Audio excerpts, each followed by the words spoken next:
दोस्तों अगर आप भारत के टॉप 10 एयरपोर्ट की लिस्ट निकालें तो इसमें 90 नंबर पर आएगा पुणे का एयरपोर्ट। लेकिन इस टॉप 10 की लिस्ट में मुंबई का एयरपोर्ट भी शामिल है, जबकि महाराष्ट्र की नवी मुंबई में भारत का दूसरा सबसे बड़ा एयरपोर्ट बन रहा है, जो कि बनकर के तैयारी हो चुका है। इसी साल वो ओपन हो जाएगा 1-2 महीने बाद। इसके बाद भी महाराष्ट्र गवर्नमेंट पुणे में महाराष्ट्र का सबसे बड़ा एयरपोर्ट बनाने का प्लानिंग क्यों कर रही है, जबकि पुणे में ऑलरेडी एयरपोर्ट अवेलेबल है। उसके बाद भी पुणे में एक और एयरपोर्ट का प्लानिंग क्यों किया जा रहा है? पुणे का नया एयरपोर्ट क्यों बनाया जा रहा है? कहाँ बनाया जा रहा है? कितना बड़ा होगा ये? इसका काम कहाँ तक पहुँचा? क्या इसका लैंड एक्वाजिशन का काम पूरा हो चुका है? आखिर इसे महाराष्ट्र का सबसे बड़ा एयरपोर्ट क्यों बोला जा रहा है? आइए जानते हैं पुणे सबसे बड़े एयरपोर्ट बनाने का प्लानिंग क्यों कर रहा है। नमस्कार and welcome to all India project. मैं हूं विकास।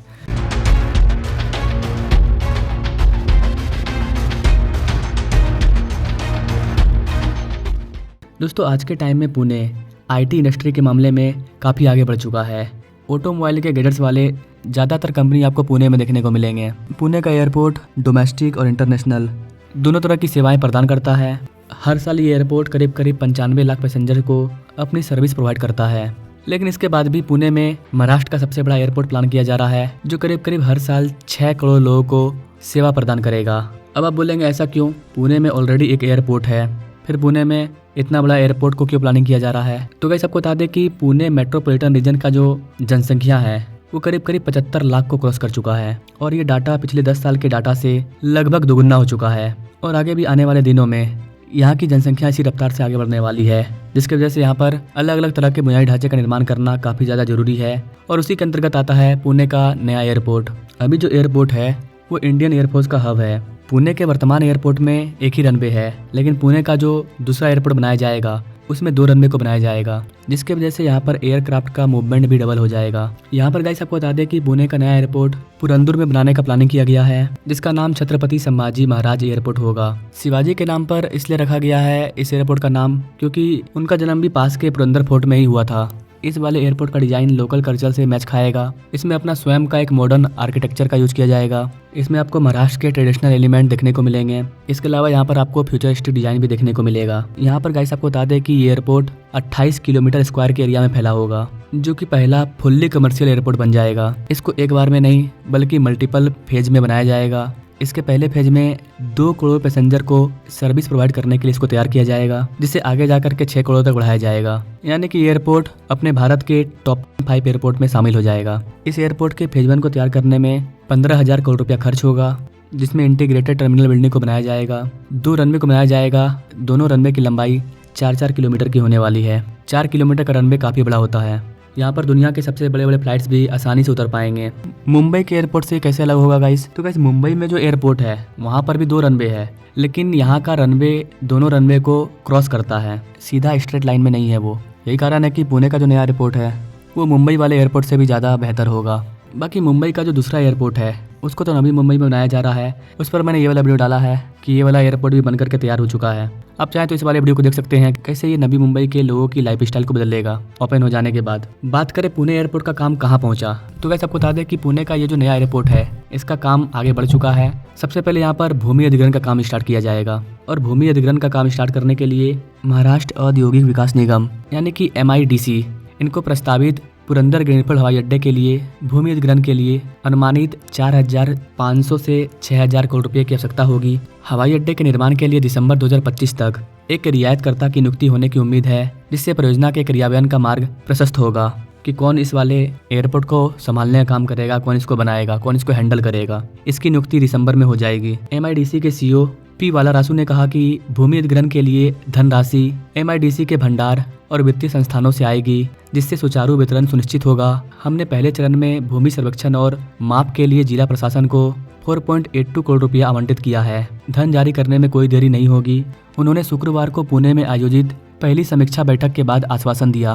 पुणे कलेक्टर जितेंद्र डूडी ने बताया कि भूमि माप के लिए ड्रोन सर्वेक्षण 9 अप्रैल से शुरू होगा। इससे पहले हम 7 गाँव वनपुरी, कुम्भारवलन, उदाचीवाड़ी, एकहतपुर, मुंजावाड़ी, खानवाड़ी और परगांव में से प्रत्येक में व्यक्तिगत बैठकें आयोजित करेंगे, जहां भूमि अधिग्रहण किया जा रहा है। इन बैठकों में हितधारकों को अपनी चिंताओं को व्यक्त करने का मौका मिलेगा। राज्य सरकार ने 10 मार्च को एक अधिसूचना जारी करके इन 7 गांवों की 2,823 हेक्टेयर भूमि को MIDC अधिनियम के तहत औद्योगिक विकास क्षेत्र के रूप में नामित किया। MIDC के एक वरिष्ठ अधिकारी ने बताया कि भूमि अधिग्रहण अधिनियम के अकॉर्डिंग भूमि मालिकों को मुआवजा दिया जाएगा, जिसमें प्रत्येक खरीद के लिए रेडी रेकनर दर का 4.5 से 5 गुना प्रस्ताव दिया जाएगा। अधिकारी ने बताया कि यदि भूमि मालिक प्रस्ताव को अस्वीकार करते हैं तो बुनियादी ढांचा परियोजनाओं के लिए अनिवार्य भूमि अधिग्रहण लागू किया जाएगा। भूमि सर्वेक्षण में 2 महीने लगने की उम्मीद है, उसके बाद समग्र अधिग्रहण प्रक्रिया होगी। उन्होंने कहा कि हम जल्द ही 32 अधिसूचना जारी करेंगे, जिसके बाद भूमि हस्तांतरण प्रक्रिया आगे बढ़ेगी।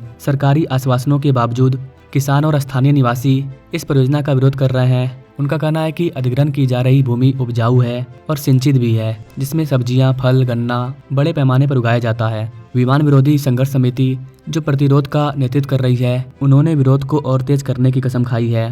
तो यहाँ पर समझने वाला चीज़ ये है कि सरकार को इन किसानों के साथ बैठकर मिलजुल कर बातें करना काफ़ी ज़्यादा जरूरी है। भूमि अधिग्रहण की चुनौतियों और स्थानीय किसानों के विरोध के कारण इस वाले एयरपोर्ट में देरी का सामना करना पड़ेगा। पुरंदर हवाई अड्डा परियोजना अब नए जोश के साथ आगे बढ़ रही है। हालांकि प्रभावित ग्रामीणों के विरोध की सीमा आने वाले महीनों में परियोजना की प्रगति को प्रभावित कर सकती है। और कोई भी प्रोजेक्ट हो, जब तक वहां के किसान राजी नहीं होंगे, आप वहां पर प्रोजेक्ट को बिल्डअप नहीं कर पाएंगे। हालांकि ये इसका अभी लेटेस्ट अपडेट था, भूमि अधिग्रहण का काम अभी स्टार्ट नहीं हुआ है, लेकिन जब ये एयरपोर्ट बन जाएगा तो पूरे पुणे वासियों को फायदा होगा। कई सारे लोगों को रोजगार भी मिलेगा। आने वाले दिनों में यहाँ पर करीब 100 फ्लाइट को खड़े करने के लिए जगह को बनाया जाएगा। यहाँ पर पहला डेडिकेटेड कार्गो टर्मिनल को भी बनाया जाएगा, जो कि इस पूरे रीजन के कार्गो हब को हैंडल करने का काम करेगा। जैसा कि मैंने बताया, पुरंदर एरिया अपने एग्रीकल्चर के लिए जाना जाता है, तो यहाँ पर अगर इतना बड़ा एयरपोर्ट बनेगा तो किसान आंदोलन तो करेंगे ही करेंगे, क्योंकि यहाँ पर बहुत ही हाई वैल्यू के सब्जी वगैरह को उगाया जाता है। तो किसान को जो नुकसान होगा, एक बार में तो आप पैसा दे दोगे, लेकिन जो उनको हर साल नुकसान होगा, अगर जमीन रहेगा तो वो हर साल हर सीजन में फसल पैदा करेंगे और पैसा कमाएंगे। एक बार में आप कितना पैसा दे दोगे? तो किसान का प्रदर्शन भी जायज़ है। लेकिन एक फायदा ये भी होगा कि जब यहाँ पर इतना बड़ा एयरपोर्ट बन जाएगा तो एयरपोर्ट तो किसी एक जगह पे बनेगा, बाकी का जमीन जो खाली है वहाँ पर जो सब्जी वगैरह फल वगैरह उगेगा, अलग अलग देशों में अलग अलग राज्यों में एयरपोर्ट के माध्यम से भेजा जा सकता है। इसका भी एक फायदा होगा किसानों को। इसके अलावा पुणे की जो इंडस्ट्री है ऑटोमोटिव, वहाँ पर जो चीज़ें बनती है वो आसानी से विदेश जा पाएगी। शुरू में ही मैंने आपको बताया, पुणे में ऑटोमोबाइल की इंडस्ट्री काफ़ी ज़्यादा है। इस एयरपोर्ट के बनने से इनको ग्लोबल मार्केट का एक बेहतर एक्सेस मिल जाएगा और ये तेज़ी से अपने चीज़ों को एक्सपोर्ट कर पाएंगे। जितने भी आप बड़ी बड़ी कार कंपनी को देख रहे हैं, उन सब का मैन्युफैक्चरिंग प्लांट आपको पुणे के इस रीजन में देखने को मिल जाएगा। चाहे टाटा की बात करें, हुंडई, महिंद्रा, हर तरह की कार बनाने वाली कंपनी यहाँ पर अवेलेबल है। इन सारी कंपनी को भी बढ़ावा मिलेगा इस वाले एयरपोर्ट के बनने से। तो ओवरऑल देखा जाए तो पुणे के इस वाले एयरपोर्ट से यहाँ पर जो कार्गो हब बनेगा, उससे पुणे की इकोनॉमी काफ़ी आगे जाएगी। और जब पूरे पुणे की इकोनॉमी आगे जाएगी तो जाहिर सी बात है कि वहाँ के हर एक लोग को फायदा होगा, एम्प्लॉयमेंट बढ़ेगा, लोगों को और ज़्यादा रोजगार मिलेगा। इस एयरपोर्ट को बनाने के लिए पुणे के पुरंदर को ही इसलिए चूज किया गया क्योंकि यहाँ पर कनेक्टिविटी काफ़ी अच्छी है। पुणे की बड़ी बड़ी IT इंडस्ट्री इस रीजन के चारों ओर फैली हुई है। ये नया एयरपोर्ट एक बड़ा अल्टरनेटिव उभर करके आएगा, क्योंकि ये मैन पुणे से थोड़ा सा हट करके है। तो ये रीजन भी जब डेवलप होगा तो पुणे के जैसा ही आगे बढ़ेगा। इस वाले एयरपोर्ट को हैंडल करने का काम महाराष्ट्र एयरपोर्ट डेवलपमेंट कंपनी कर रही है। इसमें सिडको का भी 51% होल्डिंग होगा, MIDC का 90% और बाकी 30% अलग अलग कंपनियों का। इस वाले एयरपोर्ट को रोड, रेल, मेट्रो सब चीज़ से कनेक्टिविटी प्रदान किया जाएगा। तो ओवरऑल देखा जाए तो पुणे का एयरपोर्ट बहुत ही कमाल का एयरपोर्ट होने वाला है, जिससे पुणे को काफ़ी ज़्यादा फायदा होगा। बाकी गाइस, आपको क्या लगता है, क्या ये एयरपोर्ट यहाँ पर बन पाएगा या किसानों का कहना जायज़ है, या इस वाले एयरपोर्ट के बनने से किसानों को भी फायदा होगा? आप अपने राय कमेंट बॉक्स में जरूर दीजिएगा और भारत के ऐसे ही इंटरेस्टिंग डेवलपमेंट प्रोजेक्ट के बारे में जानने के लिए हमारे चैनल से जो जुड़िएगा। Now thanks for watching. मिलेंगे अपने लोग अगले वीडियो में, तब तक के लिए जय हिंद।